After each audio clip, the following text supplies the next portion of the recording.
How do you explain when things don't go as we assume? Or better, how do you explain when others are able to achieve things that seem to defy all of the assumptions? For example, why is Apple so innovative? Year after year after year after year, they're more innovative than all their competition. And yet, they're just a computer company. They're just like everyone else. They have the same access to the same talent, the same agencies, the same consultants, the same media. Then why is it that they seem to have something different? Why is it that Martin Luther King led the civil rights movement? He wasn't the only man who suffered in a pre-civil rights America, and he certainly wasn't the only great orator of the day. Why him? And why is it that the Wright brothers were able to figure out controlled powered manned flight when there were certainly other teams who were better qualified, better funded, and they didn't achieve powered manned flight, and the Wright brothers beat them to it? There's something else at play here. About 3.5 years ago, I made a discovery, and this discovery profoundly changed my view on how I thought the world worked, and it even profoundly changed the way in which I operate in it. As it turns out, there's a pattern. As it turns out, all the great and inspiring leaders and organizations in the world, whether it's Apple or Martin Luther King or the Wright brothers, they all think, act, and communicate the exact same way, and it's the complete opposite to everyone else. All I did was codify it. And it's probably the world's simplest idea. I call it the golden circle.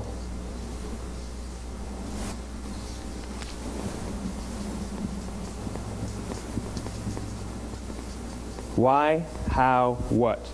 This little idea explains why some organizations and some leaders are able to inspire where others aren't. Let me define the terms really quickly. Every single person, every single organization on the planet knows what they do, 100%. Some know how they do it, whether you call it your differentiating value proposition or your proprietary process or your USP. But very, very few people or organizations know why they do what they do. And by why, I don't mean to make a profit. That's a result. It's always a result. By why, I mean what's your purpose? What's your cause? What's your belief? Why does your organization exist? Why do you get out of bed in the morning? And why should anyone care? Well, as a result, the way we think, the way we act, the way we communicate is from the outside in. It's obvious. We go from the clearest thing to the fuzziest thing. But the inspired leaders and the inspired organizations, regardless of their size, regardless of their industry, all think, act, and communicate from the inside out. Let me give you an example. I use Apple because they're easy to understand and everybody gets it. If Apple were like everyone else, a marketing message from them might sound like this: we make great computers. They're beautifully designed, simple to use, and user-friendly. Want to buy one? Meh. And that's how most of us communicate. That's how most marketing is done, that's how most sales is done, and that's how most of us communicate interpersonally. We say what we do, we say how we're different or how we're better, and we expect some sort of behavior, a purchase, a vote, something like that. Here's our new law firm. We have the best lawyers with the biggest clients. We have, we always perform for our clients, do business with us. Here's our new car. It gets great gas mileage. It has, leather seats. Buy our car. But it's uninspiring. Here's how Apple actually communicates. Everything we do, we believe in challenging the status quo. We believe in thinking differently. The way we challenge the status quo is by making our products beautifully designed, simple to use, and user-friendly. We just happen to make great computers. Want to buy one? Totally different, right? You ready to buy a computer from me? All I did was reverse the order of the information. What it proves to us is that people don't buy what you do, people buy why you do it. People don't buy what you do, they buy why you do it. This explains why every single person in this room is perfectly comfortable buying a computer from Apple. But we're also perfectly comfortable buying an MP3 player from Apple, or a phone from Apple, or a DVR from Apple. But as I said before, Apple's just a computer company. There's nothing that distinguishes them structurally from any of their competitors. Their competitors are all equally qualified to make all of these products. In fact, they tried. A few years ago, Gateway came out with flat-screen TVs. They're eminently qualified to make flat-screen TVs. They've been making flat-screen monitors for years. Nobody bought one. And Dell came out with MP3 players and PDAs. And they make great quality products, and they can make perfectly well-designed products, and nobody bought one. In fact, talking about it now, we can't even imagine buying an MP3 player from Dell. Why would you buy an MP3 player from a computer company? But we do it every day. People don't buy what you do, they buy why you do it. The goal is not to do business with everybody who needs what you have. The goal is to do business with people who believe what you believe. Here's the best part. None of what I'm telling you is my opinion. It's all grounded in the tenets of biology, not psychology, biology. If you look at a cross-section of the human brain, looking from the top down, what you see is the human brain is actually broken into three major components that correlate perfectly with the golden circle. Our newest brain, our Homo sapien brain, our neocortex, corresponds with the what level. The neocortex is responsible for all of our rational and analytical thought and language. The middle two sections make up our limbic brains, and our limbic brains are responsible for all of our feelings, like trust and loyalty. It's also responsible for all human behavior, all decision-making, and it has no capacity for language. In other words, when we communicate from the outside in, yes, people can understand vast amounts of complicated information like features and benefits and facts and figures. It just doesn't drive behavior. When we communicate from the inside out, we're talking directly to the part of the brain that controls behavior, and then we allow people to rationalize it with the tangible things we say and do. This is where gut decisions come from. You know, sometimes you can give somebody all the facts and your figures, and they say, I know what all the facts and details say, but it just doesn't feel right. Why would we use that verb? It doesn't feel right. Because the part of the brain that controls decision-making doesn't control language. And the best we can muster up is, I don't know, it just doesn't feel right. Or sometimes you say you're leading with your heart or you're leading with your soul. Well, I hate to break it to you, those aren't other body parts controlling your behavior. It's all happening here in your limbic brain, the part of the brain that controls decision-making and not language. But if you don't know why you do what you do, and people respond to why you do what you do, then how will you ever get people to vote for you or buy something from you, or more importantly, be loyal and want to be a part of what it is that you do? Again, the goal is not just to sell people who need what you have. The goal is to sell to people who believe what you believe. The goal is not just to hire people who need a job. It's to hire people who believe what you believe. I always say that, you know, there's if you hire people just because they can do a job, they'll work for your money. But if you hire people who believe what you believe, they work for you with blood and sweat and tears. And nowhere else is there a better example of this than with the Wright brothers. Most people don't know about Samuel Pierpont Langley. And back in the early 20th century, the pursuit of powered man flight was like the .com of the day. Everybody was trying it. And Samuel Pierpont Langley had what we assume to be the recipe for success. I mean, even now, you ask people, why did your product or why did your company fail? And people always give you the same permutation of the same three things. Undercapitalized, the wrong people, bad market conditions. It's always the same three things. So let's explore that. Samuel Pierpont Langley was given $50,000 by the War Department to figure out this flying machine. Money was no problem. He held a seat at Harvard and worked at the Smithsonian and was extremely well connected. He knew all the big minds of the day. He hired the best minds money could find, and the market conditions were fantastic. The New York Times followed him around everywhere, and everyone was rooting for Langley. And how come we've never heard of Samuel Pierpont Langley? A few hundred miles away in Dayton, Ohio, Orville and Wilbur Wright. They had none of what we consider to be the recipe for success. They had no money. They paid for their dream with the proceeds from their bicycle shop. Not a single person on the Wright brothers' team had a college education, not even Orville or Wilbur. And the New York Times followed them around nowhere.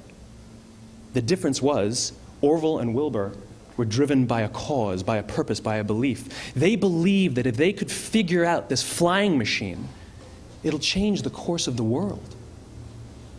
Samuel Pierpont Langley was different. He wanted to be rich, and he wanted to be famous. He was in pursuit of the result. He was in pursuit of the riches. And lo and behold, look what happened. The people who believed in the Wright brothers' dream worked with them with blood and sweat and tears. The others just worked for the paycheck. And they tell stories of how every time the Wright brothers went out, they would have to take 5 sets of parts because that's how many times they would crash before they came in for supper. And eventually, on December 17th, 1903, the Wright brothers took flight. And no one was there to even experience it. We found out about it a few days later. And further proof that Langley was motivated by the wrong thing, the day the Wright brothers took flight, he quit. He could have said, "That's an amazing discovery, guys. Now we'll improve upon your technology." But he didn't. He wasn't first. He didn't get rich. He didn't get famous. So he quit. People don't buy what you do, they buy why you do it. And if you talk about what you believe, you will attract those who believe what you believe. Well, why is it important to attract those who believe what you believe? Something called the law of diffusion of innovation. And if you don't know the law, you definitely know the terminology. The first 2.5% of our population are our innovators. The next 13.5% of our population are our early adopters. The next 34% are your early majority, your late majority, and your laggards. The only reason these people buy touch-tone phones is because you can't buy rotary phones anymore. We all sit at various places at various times on the scale, but what the law of diffusion of innovation tells us is that if you want mass market success or mass market acceptance of an idea, you cannot have it until you achieve this tipping point between 15 and 18% market penetration, and then the system tips. And I love asking businesses, what's your conversion on new business? And they love to tell you, oh, it's about 10%, proudly. Well, you can trip over 10% of the customers. We all have about 10% who just get it. That's how we describe them, right? That's like that gut feeling, oh, they just get it. The problem is, how do you find the ones that just get it before you're doing business with them versus the ones who don't get it? So it's this here, this little gap, that you have to close, as Geoffrey Moore calls it, crossing the chasm. Because you see, the early majority will not try something until someone else has tried it first. And these guys, the innovators and the early adopters, they're comfortable making those gut decisions. They're more comfortable making those intuitive decisions that are driven by what they believe about the world, and not just what product is available. These are the people who stood online for 6 hours to buy an iPhone when they first came out, when you could have just walked into the store the next week and bought one off the shelf. These are the people who spent $40,000 on flat-screen TVs when they first came out, even though the technology was substandard. And by the way, they didn't do it because the technology was so great. They did it for themselves. It's because they wanted to be first. People don't buy what you do, they buy why you do it. And what you do simply proves what you believe. In fact, people will do the things that prove what they believe. The reason that person bought the iPhone in the first 6 hours, or stood in line for 6 hours, was because of what they believed about the world and how they wanted everybody to see them. They were first. People don't buy what you do, they buy why you do it. So let me give you a famous example, a famous failure and a famous success of the law of diffusion of innovation. First, the famous failure. It's a commercial example. As we said before a second ago, the recipe for success is money and the right people and the right marketing conditions, right? You should have success then. Look at TiVo. From the time TiVo came out about 8 or 9 years ago to this current day, they are the single highest quality product on the market. Hands down, there is no dispute. They were extremely well funded. Market conditions were fantastic. I mean, we use TiVo as a verb. I TiVo stuff on my piece of junk Time Warner DVR all the time. But TiVo is a commercial failure. They've never made money. And when they went IPO, their stock was at about $30 or $40 and then plummeted, and it's never traded above 10. In fact, I don't think it's even traded above 6, except for a couple of little spikes. Because you see, when TiVo launched their product, they told us all what they had. They said, we have a product that pauses live TV, skips commercials, rewinds live TV, and memorizes your viewing habits without you even asking. And the cynical majority said, we don't believe you, we don't need it, we don't like it, you're scaring us.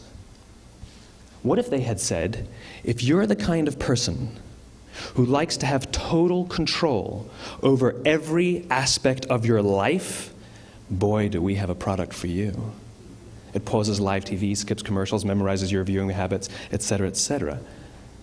People don't buy what you do, they buy why you do it, and what you do simply serves as the proof of what you believe. Now let me give you a successful example of the law of diffusion of innovation.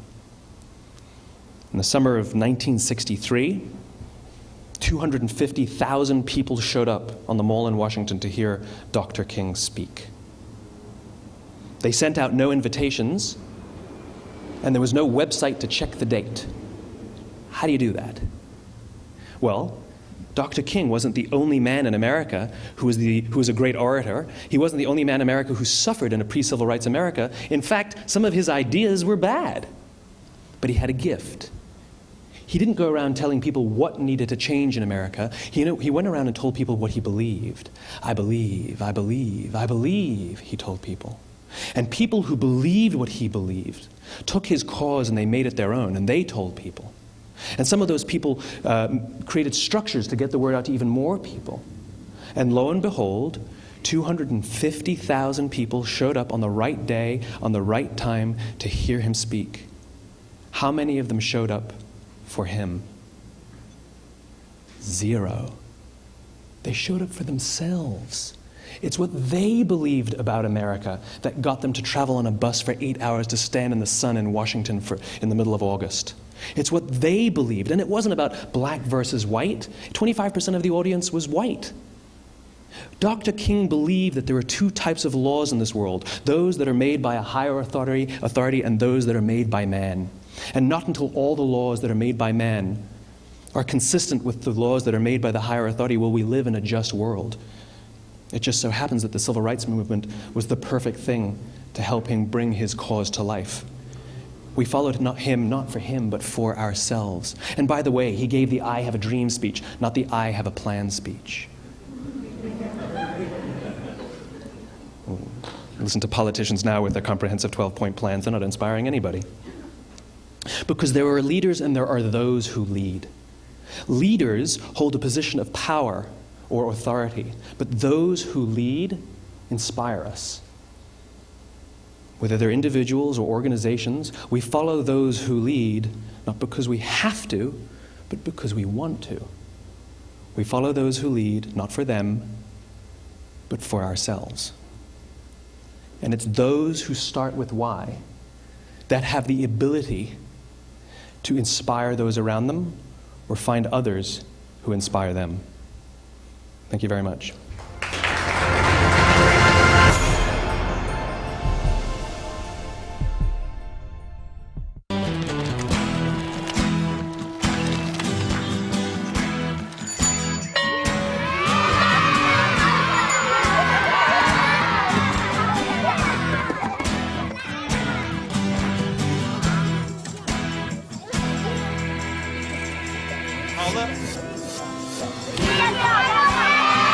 Sharing. That's video on the Human Network. Siska, welcome to the Human Network.